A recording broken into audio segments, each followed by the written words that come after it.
हरियाणा में डेंगू लगातार अपने पैर पसार रहा है। पूरे हरियाणा की बात करें तो सभी जगह से मामले सामने आ रहे हैं। स्वास्थ्य विभाग के महानिदेशक डॉक्टर कुलदीप सिंह जी हमारे साथ हैं। उनसे बातचीत करते हैं और जानते हैं कि स्वास्थ्य विभाग किस तरह का एक्शन इसके ऊपर कर रहा है। डॉक्टर साहब, सबसे पहले तो यही जानना चाहेंगे कि डेंगू के कितने मामले हैं जो इस बार निकल करके सामने आए हैं और क्या कोई कैजुअल्टी भी इससे हुई है? देखिए, आज तक जो टोटल मामले निकल के आए हैं 4,224 के मामले पूरे स्टेट में निकल के आए हैं और लगातार टेस्टिंग हमारी तरफ से हो रही है। और जो सबसे ज़्यादा मामले निकल के आए हैं 1,217 मामले पंचकुला से हैं। उसके नंबर पे उसके बाद 417 मामले हिसार से हैं, 300 मामले करनाल से हैं, 300 से कुछ ज़्यादा सोनीपत से हैं। ये जिले जो सबसे ज़्यादा प्रभावित हैं। नहीं तो केस तो हर जिले से निकल रहे हैं, लेकिन इन जिलों में ज़्यादा वो है। सबसे ज़्यादा जो प्रभावित है एक तिहाई, जो लगभग एक तिहाई का 30% के आसपास जो केस हैं वो सारे के सारे पंचकुला जिले से आए हैं। और जो अभी तक 3 डेथ भी हुई हैं वो सारे के सारे पंचकुला जिले से हुई हैं, 3 डेथ। और इसकी रोकथाम के लिए लगातार हम हमारी टेस्टिंग कर रहे हैं। टेस्टिंग भी NS1 एंटीजन होता है, एक NS1 एंटीजन से हम टेस्टिंग कर रहे हैं। अब तक हेल्थ डिपार्टमेंट अकेला लगभग 1,02,000 टेस्ट कर चुका है। और इन टेस्टों के साथ साथ अभी रिपोर्ट 24 घंटे में दी जाती है। उसके साथ साथ जो हेल्थ डिपार्टमेंट तो कर ही रहा है, जो प्राइवेट जितनी भी लैब्स हैं और प्राइवेट जितने भी हॉस्पिटल हैं सभी को निर्देश दिए गए हैं एपिडेमिक डिजीज एक्ट के तहत। अगर आपने 24 घंटे के अंदर की केस रिपोर्ट नहीं किया तो आपके खिलाफ भारतीय न्याय संहिता की धारा 223 के तहत कार्रवाई की जाएगी, जिसमें 6 महीने से लेकर 2 साल तक की सजा है। और लगातार हम इसकी रोकथाम के लिए उनकी जो NS1 एंटीजन जो टेस्ट होता है उसके भी रेट हमने तय किए हैं। अभी वो 600 रुपये, अगर प्राइवेट में कोई करवाता है तो 600 रुपये, सरकारी में फ्री ऑफ कॉस्ट है। और जो प्लेटलेट काउंट अगर कोई प्राइवेट में करवाता है उसके 75 रुपये से ज़्यादा नहीं ले सकता। सरकारी में ये हर जगह फ्री ऑफ कॉस्ट है। इसके साथ साथ हमने हर गांव स्तर पे रैपिड एंटीजन के लिए किट दी हुई है, जो रैपिड टेस्ट बोलते हैं, जिसको ऑन द स्पॉट हम ब्लड डाल के जो हमारे हेल्थ वर्कर हैं वो देख लेते हैं खून में कि डेंगू या चिकनगुनिया पॉजिटिव तो नहीं है। तो अगर उनको डेंगू या चिकनगुनिया किसी बुखार के मरीज में निकल जाता है तो उसकी कंफर्मेशन के लिए कि ये रियल में डेंगू चिकनगुनिया है तो उसके लिए NS1 एंटीजन किया जाता है। ये फैसिलिटी पूरे हरियाणा में अवेलेबल है। हमारे लगभग 2,734 सेंटर इस मामले में, हर 5,000 की पॉपुलेशन पे एक सब सेंटर है और वहाँ पे लगभग 3 से 4 की मैन पावर होती है। और हमने आशा वर्कर के माध्यम से हम पब्लिसिटी करवा रहे हैं कि अगर किसी को बुखार का आ जाए तो तुरंत अपने नज़दीकी स्वास्थ्य केंद्र से, उप स्वास्थ्य केंद्र से या CHC से टेस्ट करवाएं। और उसके साथ साथ हमने प्लेटलेट के लिए जो एफेरेसिस मशीनें हैं 8 जिलों में हमारे पास प्लेटलेट की एफेरेसिस मशीन है। अगर फिर जिन जिलों में नहीं है और उन जिलों में प्लेटलेट की जरूरत पड़ती है तो जो सिंगल डोनर प्लाज्मा होती है, सिंगल डोनर प्लाज्मा के हम हेल्थ डिपार्टमेंट की तरफ से पैसे दे रहे हैं। अगर किसी मरीज को जरूरत पड़ती है तो वो हम 11,000 रुपये पर पेशेंट प्राइवेट अस्पताल को हेल्थ डिपार्टमेंट पे करता है। और आज तक जो 55 प्लेटलेट की यूनिट दी गई हैं वो सारी की सारी पंचकुला में जिनकी जरूरत पड़ी गई है।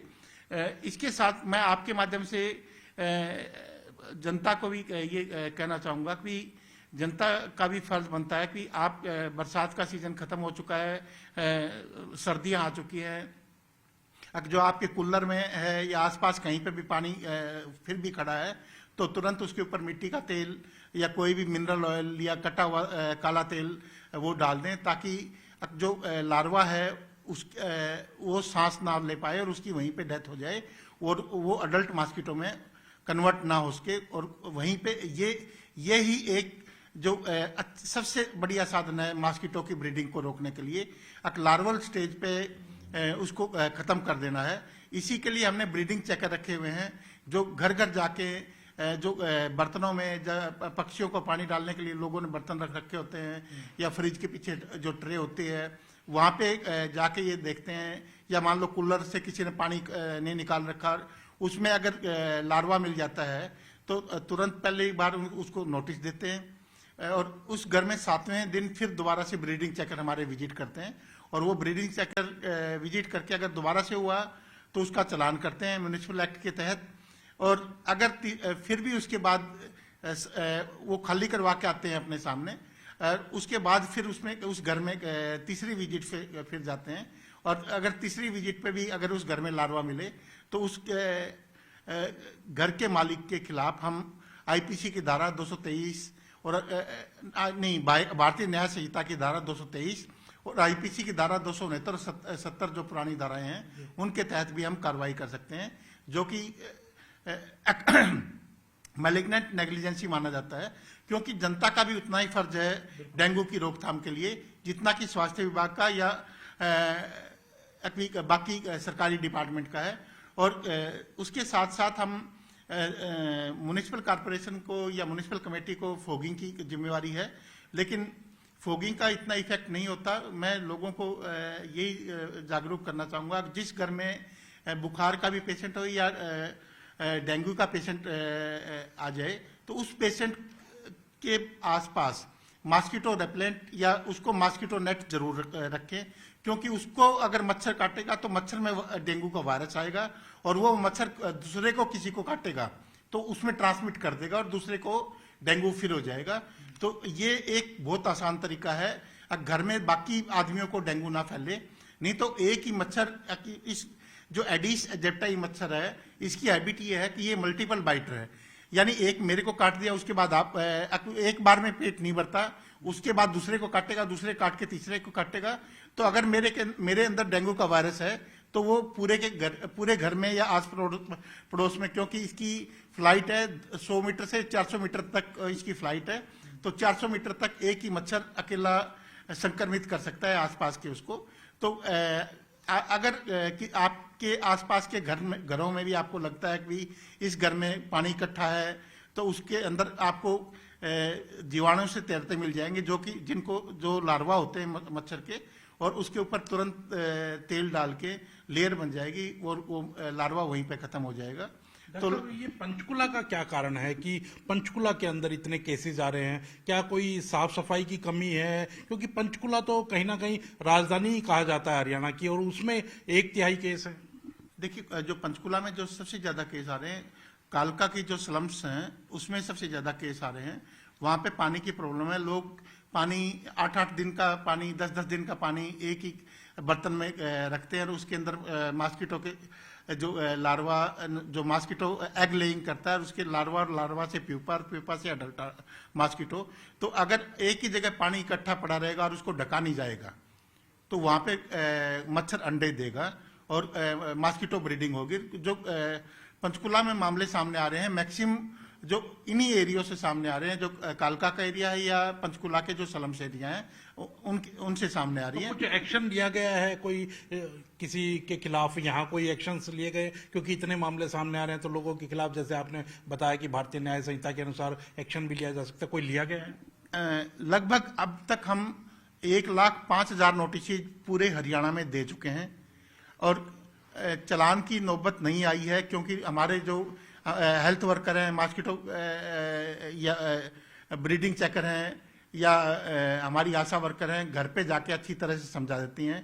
अभी कूलर है या कोई और है, इसको पूरी तरह से सुखा के दोबारा से पानी उसके बाद ही डालने, क्योंकि जो अगर पहले कोई अंडा दिया हुआ है तो साथ में चिपका रह जाता है और दोबारा से वो मच्छर में दोबारा से कन्वर्ट हो सकता है। तो कहीं ना कहीं सरकार पूरी तरह से संजीदा है, क्योंकि लगातार मामले सामने आ रहे हैं, और डेथ भी आपने बताया कि 3 डेथ हुई हैं वो पंचकुला के अंदर। आप खुद सोच सकते हैं कि हम अगर प्लेटलेट की जरूरत कहीं पे जरूरत पड़ती है तो प्लेटलेट के पैसे भी सरकार दे रही है। सरकारी अस्पतालों में टेस्ट फ्री में, सरकारी अस्पतालों में जो रैपिड टेस्ट हैं वो हम विलेज लेवल तक हमने ले जा रखे हैं, और जो भी मामला सामने आते ही आसपास के 50 घरों में हम उनकी स्लाइड बना के, कोई भी बुखार का केस होता है उसकी स्लाइड भी मलेरिया के लिए स्लाइड बनाते हैं, कभी मलेरिया भी ना हो, और जो डेंगू के लिए है उसका रैपिड टेस्ट करते हैं, डेंगू और चिकनगुनिया का। अब की बार जो चिकनगुनिया के केसेज हैं वो पिछली बार लगभग 650 केस थे, लेकिन अब की बार सिर्फ 22 केस अब तक है। और मैं आपको बताना चाहूँगा, पिछली बार अगर हम 2021 से देखें तो 2021 में 2020 में लगभग 12,000 केस थे, 2021 में 9,000 केस आए, 2022 में 8,000 केस थे, और 2022-23 में 8,000 केस थे। और अब की बार जो केस है वो 4200 केस मैं आपको बता चुका हूँ, 4224 केस अभी तक है। और इसमें जो पंचकुला के ऊपर हमारा विशेष ध्यान है, और पंचकुला में हमने ब्रीडिंग चेकर के लिए और पंचकुला के जो स्वास्थ्य प्रशासन को साफ साफ ये बोल रखा है कि सरकार के पास पैसे की कोई कमी नहीं है। अगर किसी भी तरह का कोई भी मैयर की ज़रूरत है, आप मैयर लीजिए। मॉस्किटो के अगेंस्ट कोई लेना है या पेशेंट के ट्रीटमेंट में वो है, तो ये उसके खिलाफ आप मैयर लीजिए, और किसी की जान ना जाए ये ज़रूर देखें। मैं आपके माध्यम से सभी डॉक्टर्स को और ये वो कहना चाहूँगा कि आमतौर पे जो अगर किसी पेशेंट की प्लेटलेट काउंट गिरना स्टार्ट हो जाता है, वो 30,000 पे 40,000 पे पहुँच जाता है, तो घर वाले चिंतित तो आते हैं कि हाँ कि ये तो कॉम्प्लिकेटेड डेंगू हो गया। तो ऐसे सिचुएशन में घबराएं नहीं। अभी जब तक ब्लीडिंग, मुंह से ब्लीडिंग स्टार्ट ना हो जाए, नाक से ब्लीडिंग स्टार्ट ना हो जाए, खून की उल्टी ना आ जाए, आंखों में खून ना फूट आए, या कहीं पे प्रिक करें तो वहीं से खून निकलना ना स्टार्ट हो जाए, तो ये होता है डेंगू हेमरेजिक फीवर के लक्षण होते हैं। और डेंगू हेमरेजिक फीवर हो तभी प्लेटलेट की जरूरत होती है, या प्लेटलेट काउंट 10,000 से नीचे आए तब वो होती है।